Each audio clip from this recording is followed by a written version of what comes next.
Olá, meus amigos, olá, meus irmãos, que a graça do nosso Pai Celestial esteja presente em cada coração nesse momento que irá ouvir essa pequena reflexão. Eu quero convidar você nesse momento para nós meditarmos um pouco no livro de Mateus, no capítulo 11, nos versículos 18 e 19, que diz assim: Assim veio João, que jejua e não bebe vinho, e dizem: Este tem demônio.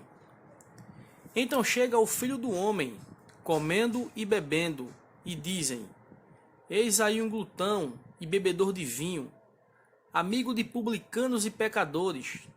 Todavia, a sabedoria é comprovada pelas obras que são seus frutos. Meus amigos ouvintes da Palavra do Eterno, eu quero falar nesse momento acerca do cristão e a bebida alcoólica. Isso é uma pergunta que muitas pessoas vêm até a mim indagar-me acerca desse ponto. O que eu acho acerca do cristão e a bebida alcoólica? É pecado beber? Não é pecado beber? A Bíblia proíbe o uso da bebida alcoólica? Ou a Bíblia não proíbe? Pois bem, este é o texto básico que eu quero deixar como guia para a nossa reflexão. Esse texto base aqui de Mateus 11, 18 a 19. Porque o texto é claro. Ele, se você pegar todo o seu contexto, vai falar acerca de João, né, que foi o maior profeta como homem aqui na terra. E vai dizer também que João foi o último profeta. Se você for observar o versículo 13, ele vai afirmar: porque todos os profetas e a lei profetizaram até João. Isso é para que vocês venham entender a grandeza de João e do seu ministério profético, lógico. E ele vai dizer que João, ele jejua e não bebe vinho. E aí ele foi acusado de que ele tinha demônio, pelo fato dele não beber vinho e de jejuar. É o que o texto está falando. Assim veio João, que jejua e não bebe vinho, e dizem: Este tem demônio. E aí o texto em seguida vai dizer que chega o Filho do Homem. Ora, quem é o Filho do Homem? Todos nós sabemos que o Filho do Homem é Jesus. E o texto diz: Então chega o Filho do Homem, comendo e bebendo, e dizem: Eis aí um glutão e bebedor de vinho, amigo de publicanos e pecadores. Todavia, a sabedoria é comprovada pelas obras que são seus frutos. Há quem diga que esse vinho não era alcoólico, mas não tem como a gente negar sobre essa questão desse vinho ter sido alcoólico. Não tem como a gente negar essa questão, porque o texto, ele é claro que o Filho do Homem comia e bebia, e muito. Ora, qual o pecado que tem você comer e qual o pecado que tem você beber uma bebida alcoólica? Desde que você não prejudique ninguém. E o que eu acho interessante é que as pessoas que dizem que esse vinho não era alcoólico, eles negam, dizendo que aqui é suco de uva. Eles também não negam que Jesus ele era amigo de publicanos e pecadores. Ou seja, eles querem pegar apenas uma parte do texto.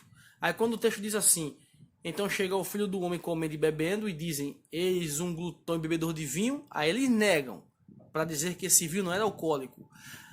Todavia, quando chega aqui, quando o texto diz que ele era amigo de publicanos e pecadores, aí eles aceitam. Ou seja, eles aceitam uma parte do texto e as outras eles negam. A outra parte ele nega. Pois não é assim que a coisa funciona. A gente tem que aceitar o texto do jeito que está escrito.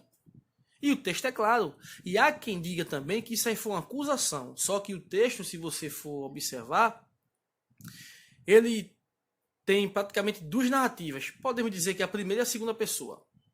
Ele começa assim: Então chega o Filho do Homem comendo e bebendo, vírgula, ou ponto. Essa é a primeira narrativa. O texto afirma na primeira narrativa que o Filho do Homem chega comendo e bebendo. Aí agora vai entrar a segunda narrativa, é onde vai entrar a acusação, que diz assim: eis um glutão e bebedor de vinho, amigo de publicanos e pecadores. Todavia, a sabedoria é comprovada pelas obras que são seus frutos. Dois pontos que esse texto tem. Primeiro, que o texto afirma que o Filho do Homem chega comendo e bebendo vinho. E a segunda é a acusação acerca dele ser bebedor de vinho, ou seja, bebarrão, e glutão, ou seja, comelão. Só que, se a gente parar para observar, por que o Filho do Homem foi acusado de bebedor de vinho e glutão? É lógico, porque ele comia muito, bebia muito. Não tem como a gente negar essa realidade. As pessoas ficam querendo negar uma realidade que está escrita na palavra, mas não tem como. Não tem como negar essa realidade. Alguns dias eu estava debatendo com uma pessoa na empresa onde eu trabalho e o camarada quis negar isso aqui, esse texto. Ele disse: ah não, mas o vinho não era alcoólico. Eu disse: ah, então quer dizer que o vinho não era alcoólico. Então, o texto está escrito aí, vinho. Eu nunca vi, por exemplo, o camarada chegar numa barraca de lanche onde vende caldo de cana e pedir uma lapada de cachaça, aguardente. Nunca vi. Nunca vi. Nunca vi. Como eu nunca vi, por exemplo, o cara chegar num boteco e ao invés de pedir uma lapada de cachaça, pedir caldo de cana. Cara, não existe. Vinho é vinho. Não tem como fugir dessa realidade. Até o próprio suco da uva natural embebeda se você tomar em excesso, porque a uva contém um tipo de etanol. Então não tem como a gente fugir dessa realidade. Aí foi quando eu indaguei ele mais uma vez e disse: ó, você quer negar que o Filho do Homem comia e bebia muito? Você quer negar que o Filho do Homem bebia vinho? Mas você aceita quando o texto diz que ele é amigo de publicanos e pecadores? Ah não, mas aí ele foi na casa de Zaqueu, isso aí tem textos que comprovam, como também o texto está afirmando que ele comia e bebia vinho. E aí? Então esse é o problema. As pessoas querem aceitar uma parte do texto e a outra rejeita. De Gênesis e Apocalipse eu posso pegar vários exemplos de bebidas. De Gênesis e Apocalipse. Eu posso pegar até um texto que está escrito lá em Levítico, o Eterno falando para o sumo sacerdote que ele só não poderia beber ao ponto de se embriagar, é assim que está escrito, caso ele fosse entrar no Santo dos Santos. É o que está escrito. Você só não pode beber e ficar embriagado quando você for entrar no Santo dos Santos. Está escrito em Levítico. Caso contrário, podia. É o que está escrito. Mas as pessoas querem negar. As pessoas ficam procurando cabelo em ovo. Não existe isso. Você vê, por exemplo, as bodas de Caná, quando o Salvador ele transformou água em vinho e pediu para que alguém levasse aquele vinho até o mestre-sala. Quem era o mestre-sala naquela época? Uma espécie de sommelier, um provador de vinho, um cara que entendia sobre o vinho. E aí o mestre-sala provou, disse que o melhor vinho foi dado por último. Então, se o mestre-sala falou que o melhor vinho foi dado por último, ora, não tem como negar que aquele vinho era alcoólico.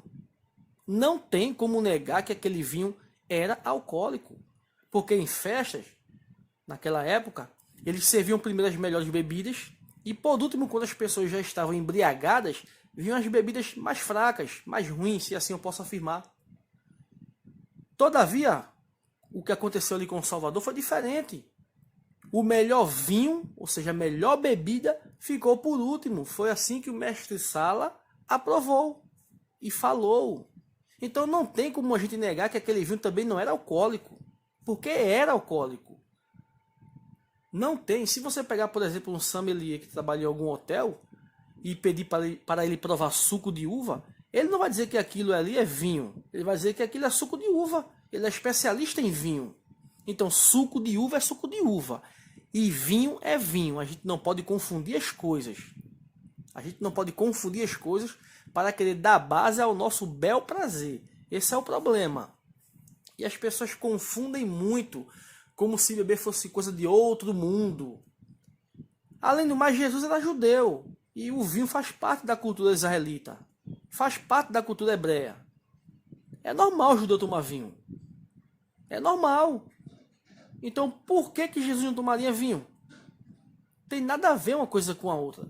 Como, por exemplo, você pega Deuteronômio no capítulo 14, você vai ler do versículo 22 ao 29, você vai ver que o próprio Criador, o Eterno, o Hashem, ele, falando sobre o dízimo, ele vai dizer que quando o caminho for longo, né, quando você fosse levar o dízimo até o templo de Jerusalém, se o caminho fosse longo, você podia pegar aquele dízimo, trocar por vinho e bebida forte, beber e se alegrar com sua família. É o que está escrito no texto. E aí? O próprio Criador mandando beber e se alegrar com sua família. Mandando comprar vinho e bebida forte. Então são coisas que os religiosos não querem aceitar, não querem engolir. Eles dizem que creem na palavra de Deus, mas na prática não creem, porque eles não aceitam o que está escrito. Eles não aceitam.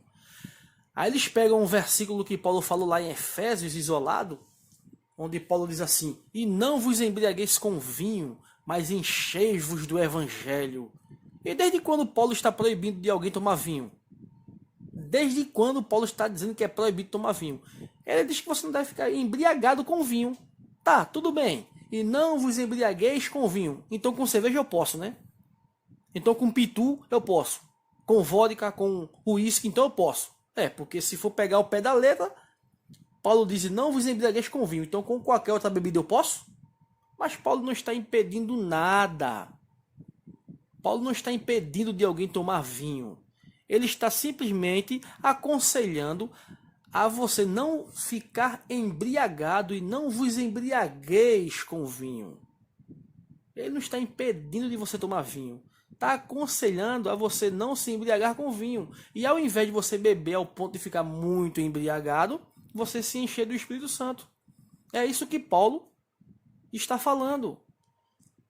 Mas as pessoas têm uma mente muito curta e não conseguem compreender tais coisas. A maior prova de que a bebida alcoólica não é pecado é essa, pois o próprio Jesus fez uso da mesma. Não tem como a gente negar. Não tem como a gente negar essa questão. Paulo ele vai aconselhar Timóteo a tomar vinho, porque Timóteo tinha uma enfermidade e Paulo aconselhou a tomar vinho. Daí algumas pessoas vão dizer, como já me falaram: mas Timóteo tinha uma enfermidade e a princípio até renal. Por isso que Paulo aconselhou a tomar vinho. Aí eu digo: então desde quando o vinho é remédio? Porventura farmácia vende vinho? Não. Então vinho não é remédio, meu amigo. Isso é conversa fiada, meu irmão. Os caras ficam tentando fazer o famoso jeitinho brasileiro. Tentando fazer o jeitinho brasileiro para querer modificar o que está escrito na Bíblia. É por isso que eu falo que a religião é o anticristo. Eu sempre tenho dito isso. A religião, ela é o anticristo, que já está em nosso meio há muito tempo. Porque Jesus chega e diz assim: 1 mais 1 é 2. Ponto. A religião chega e diz assim na prática: Jesus está errado. 1 mais 1 é 3 e acabou. Pois é isso que a religião faz. É dessa forma que a religião age. Eles adulteram a mensagem do evangelho.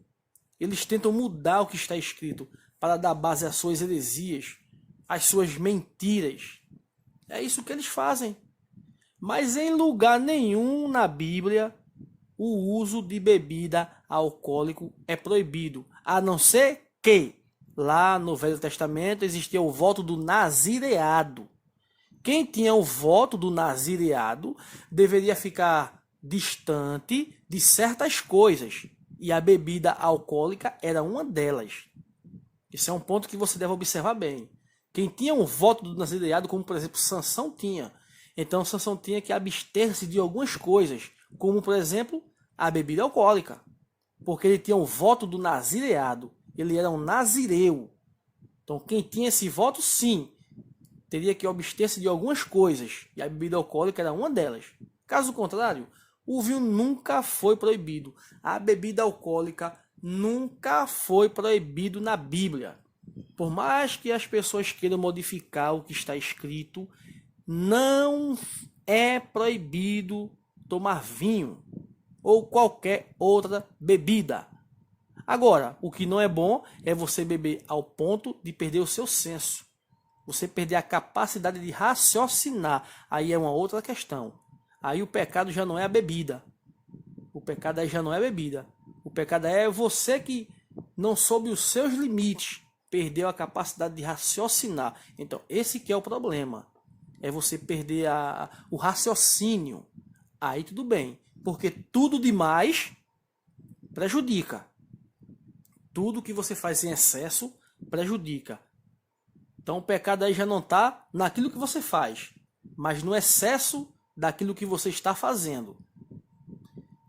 Eis a questão. Espero que você tenha entendido bem esta reflexão. Se você gostou, dê um like, se inscreva no meu canal e que Deus abençoe a todos vocês nesse momento.